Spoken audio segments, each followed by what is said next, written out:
投资找数据、查资料，我经常用的10个工具全部都是免费的。第一个就是看盘。可以下载交易软件，比如说同花顺、东方财富，这些都是免费的。按 F10可以直达一个公司或者是一个基金的详情页面。我们做研究的话呢，要做一些数据统计，为了更加的方便，会用万德或者 Choice 这些付费软件，价格不菲。一般情况下，正常的交易软件就足够我们用了。第二个，查看基金全面的数据，还得是天天基金会更加的齐全。基金的报告、持仓明细、历史调仓都很齐全。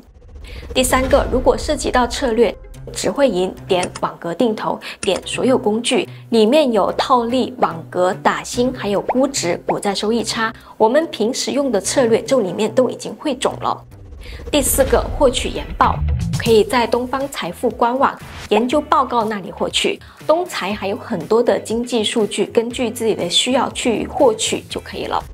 第五个，说到获取的宏观数据，最权威的还得是我们的国家统计局官网。滑到数据查询这里，月度数据、季度数据、年度数据都有统计。部门数据，例如人力资源、财政、工业、央行等等，会更具有针对性。如果要全面的统计年鉴，就不可以错过。我平时没事的时候就会去翻一翻统计年鉴来看一看。这是很多宏观分析师大学财经类毕业论文获取权威数据的一个来源。第六个，看新闻，可以用财联社的电报功能，随时弹出最新的消息，重点内容它还会给我们标红。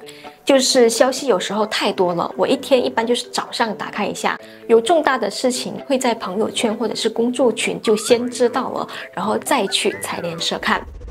第七个，商品价格指数，我一般也是用同花顺期货，那里有各种的商品主联，偶尔会看一眼。现在很少买期货，就是偶尔会看一看金价。研究公司的时候，大致要了解一下他们用的一些原材料的价格。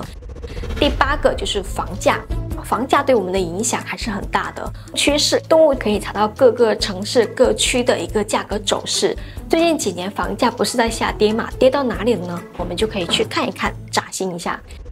第九个 AI 可以大大提高我们的工作效率。比如我平时遇到不懂的，我就会去找元宝聊天，然后再去找投资的资料。不懂的话，也会在微信搜一搜，它会给我一个详细的过程和一些借鉴的文章。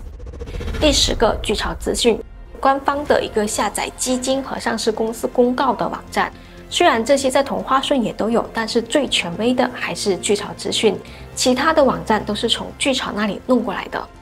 这10个查询资料的工具用得好，投资可以自己分析，时间长了也是一个有模有样的专业人士。我是小丸子，一个把生活金融融合在一起的博主。关注我，用金融的视角理解世界。